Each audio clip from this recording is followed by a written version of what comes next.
है। मैं इन सारे प्रश्नों को एक-एक करके लेता हूँ। सबसे पहले लेवल 1 में 2 स्टेज एग्ज़ाम क्यों? 1 करोड़ 25 लाख के आसपास स्टूडेंट्स ने अप्लाई किया है। इतनी बड़ी संख्या में देश भर में अगर रिक्रूटमेंट करना है, तो आपको एक लेवल के एग्ज़ाम से, सिंगल एग्ज़ाम से करना बहुत मुश्किल है। फिर भी हम इसको री-एग्ज़ामिन करेंगे। इतनी बड़ी संख्या में 1 करोड़ 25 लाख कैंडिडेट्स अगर हों, तो कैसे उनको एक साथ सेम तरीके से same level of hardness of question की, ये सब करना अति डिफिकल्ट है। आप सब इस प्रक्रिया से गुजर चुके हो, आप भी समझते होंगे। इसलिए इसके 2, एक प्रीलिम एग्जाम और उसके बाद में एक कंप्यूटर बेस्ड टेस्ट 2 इस तरह से करके किया गया। वो नोटिस में लिखा गया था कि अगर जरूरत पड़ी, अगर परिस्थिति हुई तो उसके 2 लेवल किए जाएंगे। पहला ये। दूसरा, आपका प्रश्न कि 10+2 में ग्रेजुएट्स को कैसे अलाउ करें? देखिए, किसी भी एग्जाम में मिनिमम क्वालिफिकेशन का स्टैंडर्ड होता है, मैक्सिमम क्वालिफिकेशन का नहीं होता है कभी भी। ये कानूनन कॉन्स्टिट्यूशनल व्यवस्था में हम लोग काम कर रहे हैं। कॉन्स्टिट्यूशनल व्यवस्था के हिसाब से हम मिनिमम प्रिस्क्राइब कर सकते हैं, मैक्सिमम प्रिस्क्राइब नहीं कर सकते। तो 10+2 के लिए जो क्वालिफिकेशन वाला स्केल है, उसमें अगर ग्रेजुएट बैठे हैं तो उसको रोकने का हमें कोई अधिकार नहीं है, किसी को कोई अधिकार नहीं है। अगर कोई नया इसके बारे में कोई नया न्यायपालिका की तरफ से कोई चीज आती तो अलग बात है, लेकिन हमारे पास कोई अधिकार नहीं है इसका। दूसरा विषय था ये। तीसरा विषय आपने रखा समय का।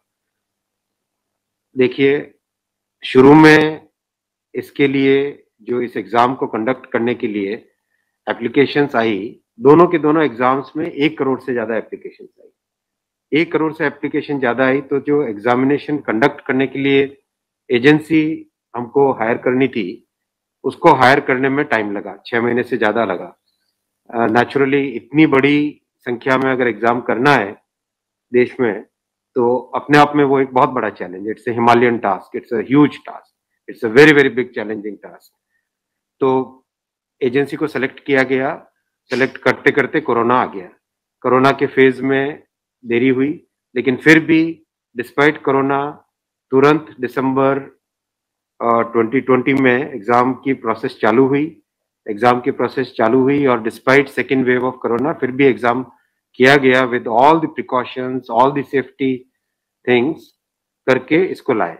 जो दूसरा वाला ग्रुप बी का एग्जाम है, उसमें कैट में चले गए थे बच्चे, क्योंकि करीब 5 लाख के आसपास एप्लीकेशंस ऐसी थी जिसमें फोटोग्राफ प्रॉपरली मैच नहीं हो रहा था। तो नेचुरली अगर एप्लीकेशन में फोटोग्राफ मैच नहीं हो तो उसको आप एग्जाम में कैसे लोगे? तो वो विषय आया था। तो उस विषय के कारण लोग कैट में गए थे। एडमिनिस्ट्रेटिव ट्रिब्यूनल ने जैसे ही उसका समाधान किया, फैसला किया, उसके फैसले के तुरंत बाद में हम लोगों ने एग्जाम के प्रोसेस को आगे किया। कोई उसमें देरी नहीं की। और हमारा, देखिए, हमारी सरकार, प्रधानमंत्री श्री नरेंद्र मोदी जी का इंटेंट हमेशा है कि मैक्सिमाइज करना है रोजगार को।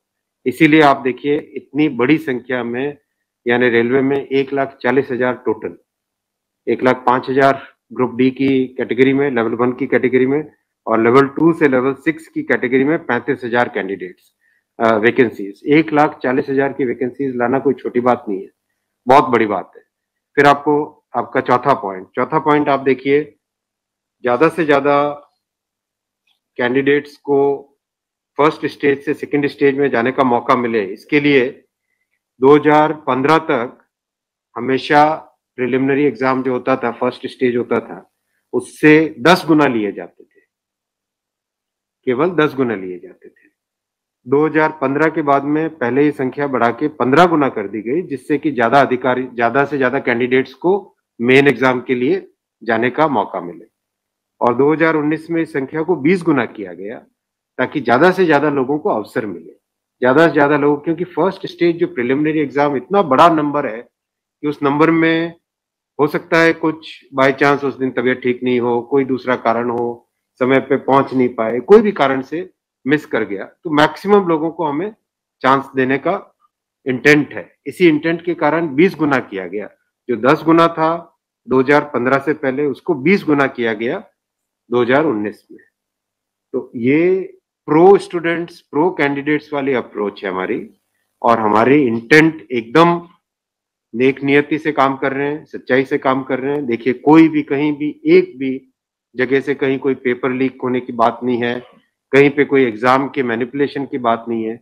जो आज सिर्फ मुद्दा है, मुद्दा सिर्फ इतना है कि शॉर्टलिस्ट कैंडिडेट्स कितने किए जाए, यही मुद्दा है। इस मुद्दे को सॉल्व करेंगे, इसको भी हम बहुत सेंसिटिवली सॉल्व करेंगे। हमारे लिए छात्र हमारे साथी हैं, हमारे भाई हैं, हमारी बहनें जो एग्जाम दे रहे हैं, तो हमारे लिए बहुत इंपॉर्टेंट है, हम इसको बहुत सेंसिटिवली हैंडल करेंगे। और दिखाई पड़ी बच्चों को लाठीचार्ज कर रहा, तो आपने देखा, अगर तस्वीरें दिखाई हो हॉस्टल में घुस। मैं आपको इतना बताना चाहूंगा कि जो लोग किसी भी अपनी खुद की संपत्ति को अगर जलाते हैं, खुद की संपत्ति पे अगर अटैक करते हैं, उसको डिस्ट्रॉय करने की कोशिश करते हैं, तो उसमें जो प्रक्रिया पुलिस की होती है वो होनी, अगर हुई है, मेरी बात आप इसमें स्पष्ट रखिए कि मैं छात्रों को कह रहा हूं कि आपकी संपत्ति है, आप अपनी संपत्ति को जलाने के लिए क्यों बाहर निकले।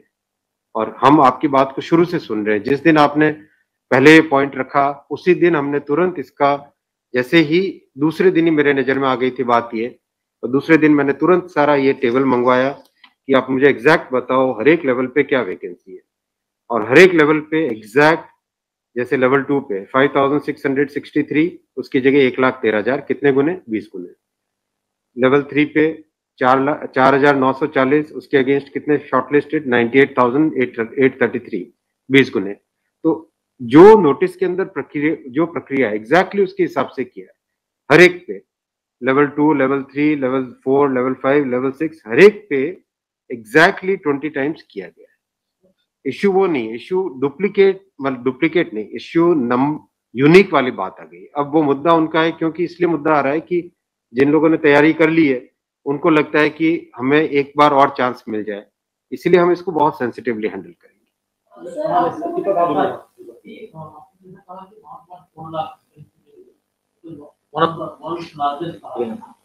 As of now, how many recruitment has happened? And by when all these things will be done? Because it was announced. यही तो रिक्रूटमेंट चल रहा है। देखो, इतना मैसिव, मैं आपको पूछूं कि वर्ल्ड का सबसे बड़ा एग्जाम कौन सा है? वर्ल्ड का अगर, या इंडिया का भी अगर बड़े एग्जाम्स देखें, तो बड़े एग्जाम्स में जेई बहुत बड़ा एग्जाम होता है, सिविल सर्विसेज बहुत बड़ा एग्जाम होता है, स्टाफ सिलेक्शन कमीशन का बहुत बड़ा एग्जाम। इन सब एग्जाम्स में एप्लीकेशंस की संख्या होती है 5 से 7 लाख, 8 लाख, 10 लाख। यहाँ 1 करोड़ एप्लीकेशन है। आप ये तो देखिए ना कि कठिन कितना है। 1 करोड़ एप्लीकेशन, 1.25 करोड़ एप्लीकेशन, 1 करोड़ 25 लाख, 1 करोड़ 35 लाख, उसमें समय लगता है।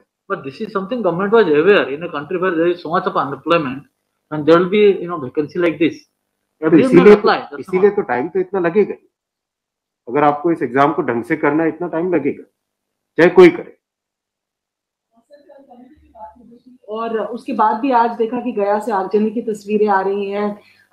क्या ये कन्वे नहीं हो पा रहा है? कहाँ पर ये लैक ऑफ कम्युनिकेशन आपको लग रहा है, या मैटर पॉलिटिसाइज हो चुका है? नहीं, कुछ लोग इसका गलत फायदा उठा रहे हैं, और मैं उनसे भी निवेदन करूंगा कि छात्रों को भ्रमित न करें, कोई गलत इसका उपयोग न करें। ये छात्रों का मामला है, ये देश का मामला है, इसको हमें सेंसिटिवली हैंडल करना चाहिए, और इसमें हर तरीके से संवेदनशीलता के साथ इस मामले को लेना चाहिए। सर, कुछ छात्रों के ऊपर FIR भी दर्ज हुई है, कुछ पुलिस की स्टडी में भी अभी के समय में है, ऐसी खबरें आ रही हैं। आप खबरों की जांच करिए। देखो, जो पुलिस की प्रक्रिया है वो अलग चीज है। मैं अभी मुद्दा है, जो उस मुद्दे को कैसे सॉल्व करें उस पर सोचना चाहिए, हमें फॉरवर्ड लुकिंग होना पड़ेगा। जिन राज्यों में हिंसा की खबरें या फिर जो रेल रोकने का जो मूवमेंट चल रहा है, ट्रैक पे स्टूडेंट बैठे हैं, क्या उन राज्यों के मुख्यमंत्री से आपकी बात हुई है, और क्या कुछ आप लोग की संदर्भ में की? बिल्कुल, सब जगह लॉ एंड ऑर्डर स्टेट का जो रोल होता है, राज्यों के मुख्यमंत्रियों ने भी बहुत संवेदनशीलता के साथ काम किया है, और हम भी कॉन्स्टेंटली टच में हैं, कंटिन्यूसली टच में हैं। और जो आज कमेटी की बात भी सबके पास जा चुकी है ऑलरेडी, और मेरे ख्याल से ज्यादातर जगह से स्टूडेंट्स ने इस विषय को स्वीकार भी किया है। और मैं अभी भी रिक्वेस्ट करूंगा एक बार फिर सारे स्टूडेंट बंधुओं को, छात्रों को, कैंडिडेट्स को, कि आप प्लीज अपनी ग्रीवेंसेस को, अपने पॉइंट को, अपने कंसर्न को, अपने विषय को, अपने मुद्दे को फॉर्मली रखिए। हम इसको एकदम संवेदनशीलता के साथ टैकल करेंगे।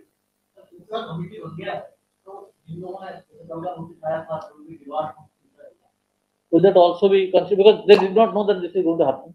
नहीं, देखो कमिटी एक बहुत ही सीनियर ऑफिसर्स की है और ये कमेटी हर चीज को, जितने भी मुद्दे इसमें आएंगे और हर एक मुद्दे को जल्दी से जल्दी, इसमें कमेटी का टाइम लिमिट भी दिया। कितना टाइम दिया हमने? टाइम लिमिट 4 मार्च तक।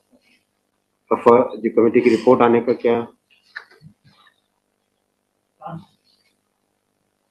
मतलब, जल्दी से जल्दी हमारा एम है कि इस मुद्दे को बिल्कुल भी डिले न करके जल्दी से जल्दी सॉल्व करें। 16/2 तक सारे के सारे कैंडिडेट्स अपने कंसर्न सबमिट कर सकते हैं। 3 वीक्स टाइम दिया, I think that's a reasonable time, इससे ज्यादा टाइम देने की जरूरत नहीं है। और कमिटी अपना सारे कंसर्न्स को एग्जामिन करके रिकमेंडेशंस देने का टाइम 4 मार्च दिया गया। तो कोशिश करेंगे उससे पहले अगर हो जाए, 4 मार्च से भी पहले अगर हो जाए। डिपेंड करेगा कि कितने रिप्रेजेंटेशंस आते हैं, और मोटे मोटे मुद्दे तो अभी आ चुके हैं पब्लिक में सबके, इसलिए मुझे नहीं लगता है कि इसमें बहुत ज्यादा टाइम लगेगा। वो आपकी नॉलेज में आ गया है, मोटा मोटी सही आ गया है। दूसरी ओर ये कि जो आपके पैरामीटर्स हैं उस पर सब कुछ सही तरीके से लिया गया है, उसी तरह से शॉर्ट लिस्ट किया गया है। फिर इसमें प्रॉब्लम, फिर उसमें कमेटी आपको रिपोर्ट क्या करेगी और करेंगे क्या? इसका मतलब अगर चेंज करते हैं कुछ तो दूसरे एक बड़ा पक्ष और भी तो विरोध करेगा। हाँ, ये इसीलिए तो मैं आपको देखो बताऊं ना, एग्जैक्ट किसी भी लेवल पे नोटिस में जो लिखा था कि 20 गुना कैंडिडेट लेंगे, अगर आपके सामने टेबल रखा हुआ है, 5,663 की जगह 1,13,000 यानी 20 गुना, 4,940 के लेवल 3 में 98,833 20 गुना, 161 के अगेंस्ट 3223 20 गुना, 17,393 347 3,47,676 20 गुना, 7,124 वैकेंसीज के अगेंस्ट 1,42,413 20 गुना, एग्जैक्ट 20 गुना है हर एक लेवल का। अब स्टूडेंट्स क्या कह रहे हैं कि जिन कैंडिडेट्स ने एक से ज्यादा लेवल में क्वालिफाई कर दिया है, राइट, उसके कारण सपोज मान लीजिए लेवल 3 में जो लेवल 5 का कैंडिडेट है वो भी क्वालिफाई हो गया है जी, तो वो लेवल 3 में कोई एक कैंडिडेट को जो क्वालिफाई नहीं हुआ है, उसे लगता है कि अगर उसको यूनिक के हिसाब से काउंट करते तो शायद उसको भी एक मौका मिल जाता मेन एग्जाम देने का। बराबर है, ये मुद्दा है, मुद्दा ही है। अब जो नोटिस इनवाइटिंग एग्जाम है, एग्जाम का जो नोटिफिकेशन होता है उसकी एक सैंक्टिटी है, वो कोर्ट का मैटर है, वो लीगल मैटर हो जाता है। एग्जैक्टली उसके हिसाब से किया गया एग्जाम का, एग्जाम को उसी हिसाब से कंडक्ट किया गया, उसी हिसाब से शॉर्टलिस्टिंग की गई। अब जब ये मुद्दा आया है तो इस मुद्दे को सॉल्व करने के लिए कोई ना कोई तो तरीका निकालना पड़ेगा, राइट? तो आपका जो प्रश्न है, आपका प्रश्न वैलिड है कि क्यों है। आपके सामने डेटा सामने रखे हुए हैं, डेटा आप सबके सामने है, बिल्कुल एग्जैक्ट डेटा है कोई, और ये डेटा हमने पहले दिन ही दे दिया था। जो टर्म कंडीशंस ऑलरेडी जब पब्लिसाइज किया जाता है, कोई पोस्ट होती है तो उसके लिए टर्म कंडीशंस ऑलरेडी पहले से घोषित होता है, उसके आधार पर ही ये सब कुछ किया गया होगा। हाँ बिल्कुल। फिर एक कमेटी या आपको कुछ रास्ता आप नहीं दिख रहा है क्या? ये जो कमेटी रिपोर्ट देगी क्या उसके अगेंस्ट देगी जो आपके टर्म कंडीशंस पहले वाले थे? बात वही है ना कि आपकी बात तो फिर लोग कोर्ट जाएंगे। हाँ, बात वही होगा जो नहीं, अपने को तरीका ऐसा सॉल्व करना पड़ेगा, कोई तो ऐसा तरीका निकालना पड़ेगा जिससे कि जो लोग शॉर्टलिस्ट हुए हैं उनका भी करियर इफेक्ट ना हो, उनके प्रोस्पेक्ट्स भी कमजोर ना हो, और जो लोगों की ग्रीवेंस है उस ग्रीवेंस को तो एड्रेस करना पड़ेगा ना। छात्रों का मुद्दा है और लोगों ने अगर ग्रीवेंस रेज की है तो हमारी ड्यूटी है कि उसको हमें एड्रेस तो करना पड़ेगा ना। लेकिन आप देख रहे हैं आपके सामने ये टेबल है, एग्जैक्ट हर एक लेवल पे 20 टाइम्स है एग्जैक्ट। ये आप टेबल आप सब लोग देख लीजिए। और ये हमने जैसे ही शॉर्टलिस्टिंग हुई, कुछ लोगों ने मुद्दा उठाया, तुरंत मैंने आरआरबीज को क्लियर बोला था कि एग्जाम हमारी तरफ से एकदम ट्रांसपेरेंटली होना चाहिए और हर जगह एग्जैक्ट ये सब नंबर्स रखे गए। एक सवाल अगर आपके धन्यवाद। ठीक है, लाइव बिहार YouTube पर सब्सक्राइब और फेसबुक पर लाइक जरूर करें।